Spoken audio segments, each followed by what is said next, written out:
کہ ایک قبر کے پاس سے گزر رہے تھے، شاید آپ لوگوں کو یاد ہوگا، ایک قبر کے پاس سے گزر رہے تھے، پہلی مرتبہ درد کی آواز آئی، ایک عرصے کے بعد وہیں سے گزرے تو پتہ چلا یہ قبر والا جنت میں ہے، تو اللہ سے دریافت کیا تو اللہ نے فرمایا کہ یہ جو قبر والا ہے جب اس کا انتقال ہو گیا اس وقت اس کی بیوی حمل سے تھی، اور جب یہ قبر میں چلا گیا تو اس کی گناہوں کی وجہ سے اسے تکلیف ہو رہی تھی اور اسے جہنم کے قریب کر دیا گیا تھا۔ جب اس کا بچہ مکتب میں جانے کے لائق ہو گیا اور جب مکتب میں پہلے دن پہنچا اور وہاں جا کر اس نے بسم اللہ پڑھنا شروع کر دیا تو اللہ کو اس بات کی حیا آئی کہ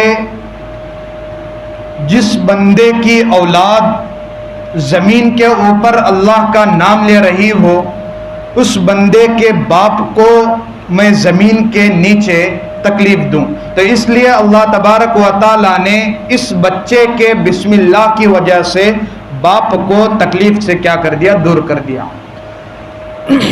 اسی طرح ایک واقعہ ہے، فرعون کے زمانے میں اس نے دعویٰ کر لیا انا ربکم الاعلی، کہ میں تم سب کا رب ہوں، میں تم سب کا پروردگار ہوں۔ جب فرعون نے یہ اعلان کر دیا اور خود کو جب اس نے اپنے آپ کو رب کہنے لگا تو سب لوگ ڈر کی وجہ سے اس کو اپنا رب ماننے لگے، کوئی اس کو اپنا خدا ماننے لگا۔ لیکن ہوا ایک مرتبہ یوں کہ فرعون کے دربار میں اس کی ایک باندی تھی، وہ باندی ایک مرتبہ کنگھی بنا رہی تھی، کسی کے بال بنا رہی تھی، غالباً فرعون کی یا پھر فرعون کی کسی شہزادی کی بال بنا رہی تھی، اور جب بال بنا رہی تھی، کنگھی کر رہی تھی تو اس وقت کنگھی ہاتھ سے گر جاتی ہے۔ جب کنگھی گر جاتی ہے تو کنگھی اٹھاتے وقت وہ باندی اور وہ عورت بسم اللہ پڑھ کر کنگھی اٹھاتی ہے۔ جب یہ کنگھی اٹھاتی ہے، بسم اللہ پڑھتی ہے، تو وہ جو شہزادی رہتی ہے وہ سن لیتی ہے اور کہتی ہے کہ میرے باپ کے علاوہ تیرا رب اور کون ہے؟ تو باندی اور عورت کہتی ہے کہ میں نے حضرت موسیٰ علیہ السلام کے رب کو اپنا رب مان لیا ہے اور میں اسی کو اپنا رب کیا کرتی ہوں، تسلیم کرتی ہوں۔ اس کے بعد یہ باندی فرعون کے پاس پہنچتی ہے، وہاں جا کر فرعون کو سارا واقعہ بتلا دیتی ہے کہ ہمارے ہی دربار میں ایک عورت ہے جو تجھ کو رب نہیں مانتی اور موسیٰ کے رب کو رب مانتی ہے۔ فرعون غصے میں لال پیلا ہو جاتا ہے، بڑا دربار بیٹھا رہتا ہے، اس عورت کو بھرے دربار میں بلاتا ہے۔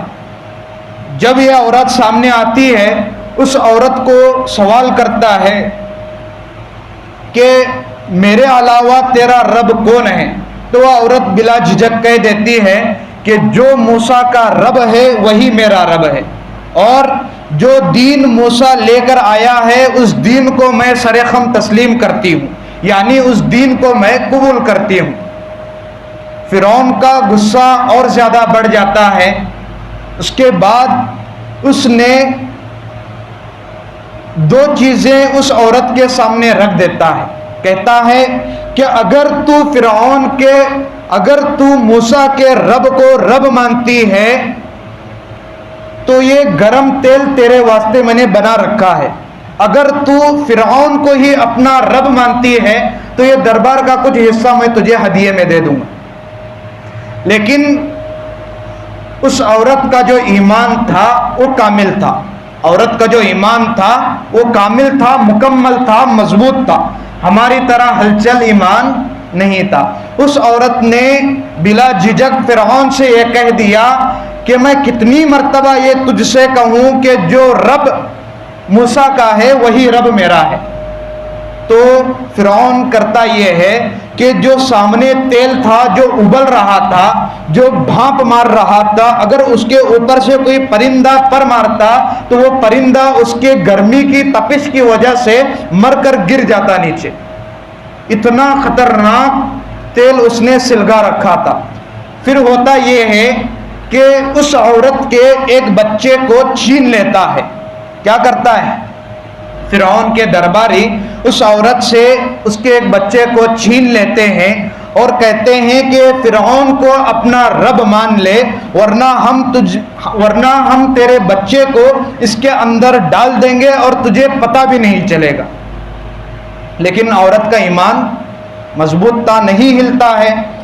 ہوتا یہ ہے کہ بچے کو اپنے ہاتھ میں لے لیتے ہیں اور بچے کے پیروں کو اپنے ہاتھوں میں پکڑ کر اس گرم تیل میں بچے کو ڈال دیتے ہیں۔ دیکھتے ہی دیکھتے وہ بچہ کالا پیلا بن جاتا ہے گرمی کی وجہ سے، اور دیکھتے ہی دیکھتے بچہ کیا ہو جاتا ہے؟ جل جاتا ہے۔ یہ عورت دیکھتی ہے۔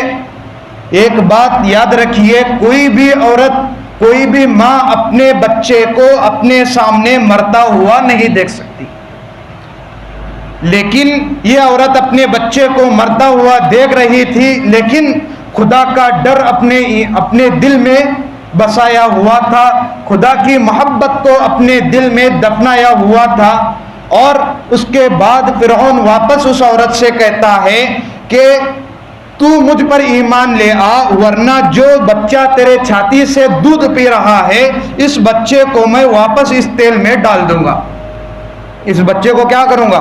اس بچے کو بھی میں تیل میں ڈال دوں گا۔ لیکن یہ عورت کا ایمان نہیں ہلتا ہے، اس بچے کو بھی چھین لیتے ہیں، لے کر اس تیل میں ڈالنے کی کوشش کرتے ہیں۔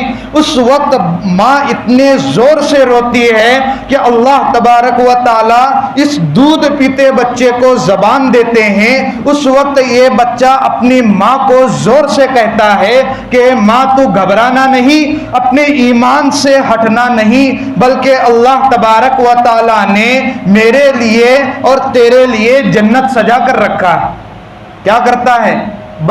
جو بچہ دودھ پیتا ہے، جس بچے کی زبان صحیح سے نہیں نکلی، جس بچے کی زبان ابھی تک نہیں کھلی، وہ بچہ اپنی ماں سے کہہ رہا ہے کہ اللہ تبارک و تعالی نے تیرے لیے اور میرے لیے جنت سجا کر رکھی ہے۔ اس کے بعد اس بچے کو بھی پیروں کی جانب سے پکڑتے ہیں، اس تیل میں ڈال دیتے ہیں۔ دیکھتے ہی دیکھتے بچہ جل جاتا ہے، بھن جاتا ہے۔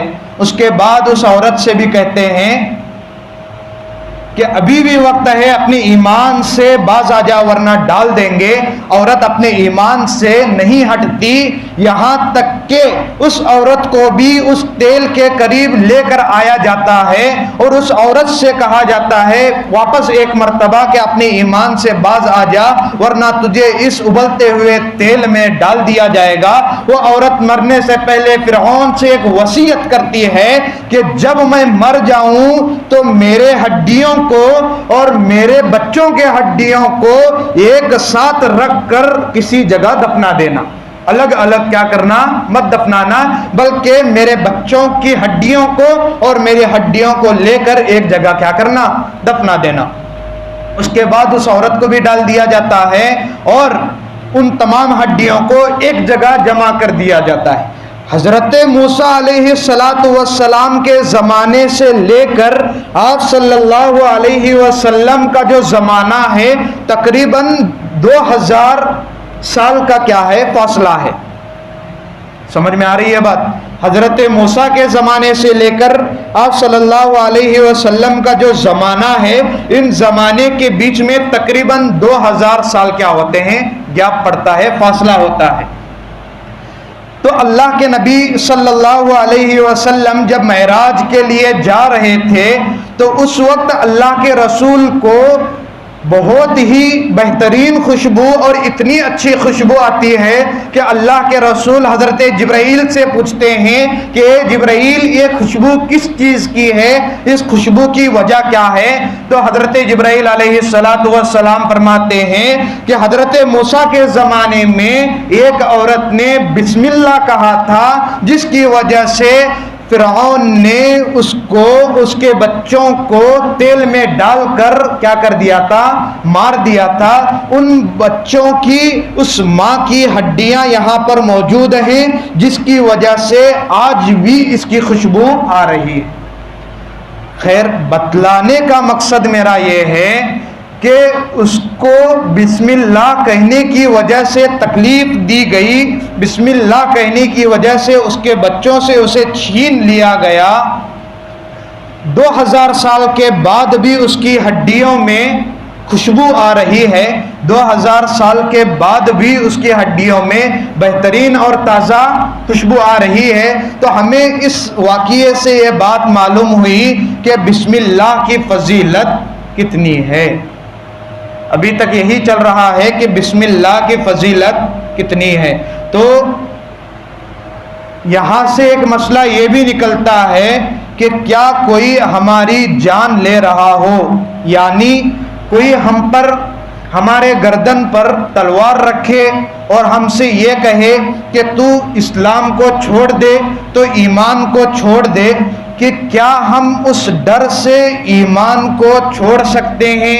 اس ڈر سے ہم اپنے کلمے کو چھوڑ کر غیروں کے کلمے کو پڑھ سکتے ہیں یا نہیں پڑھ سکتے؟ مسئلہ یہاں یہ نکلتا ہے کہ کیا کوئی آپ کے گردن پر تلوار رکھے اور کہے کہ تم اپنے رب کے کلمے کو چھوڑ کر دوسرا کلمہ پڑھو، کہ کیا پڑھنا جائز ہے یا نہیں جائز؟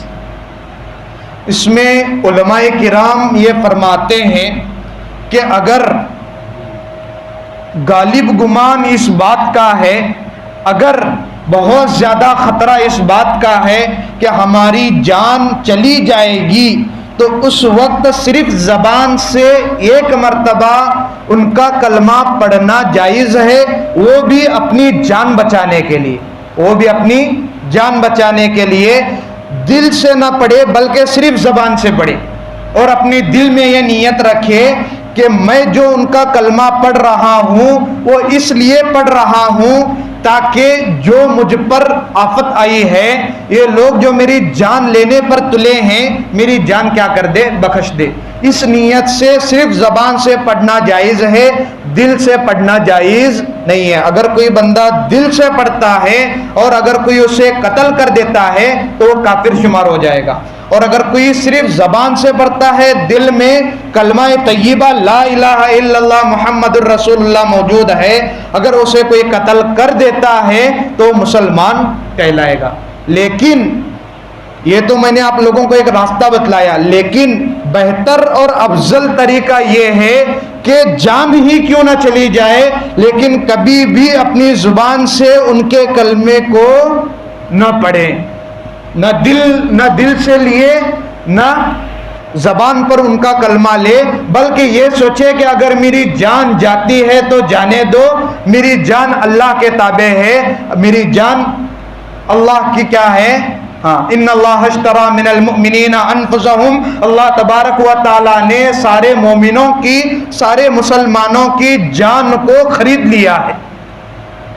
ان اللہ اشتری، کل آئے گا، کل 11واں پارہ ہے نا، 11واں پارے میں یہ آیت آئے گی، ان اللہ اشتری من المؤمنین انفسہم واموالہم بان لہم الجنہ، جنت کے بدلے میں اللہ نے مسلمانوں کی جان کو خرید لیا ہے۔ ٹھیک ہے، تو اس لیے کتنی بڑی آفت کیوں نہ آئے، اپنے زبان سے اور اپنے دل سے کبھی بھی کلمہ کفر اپنے زبان پر نہ لائے۔ افضل طریقہ تو یہ ہے، لیکن اگر کوئی شخص اپنی جان بچانا چاہتا ہے تو صرف زبان پر ایک مرتبہ لائے تاکہ اس کی جان کیا ہو جائے؟ چھوٹ جائے۔ ٹھیک ہے، اللہ تبارک و تعالی ہم تمام کو ان باتوں پر عمل کرنے کی توفیق عطا فرمائے، اور اللہ ہمارے ایمان کو مضبوط بنائے۔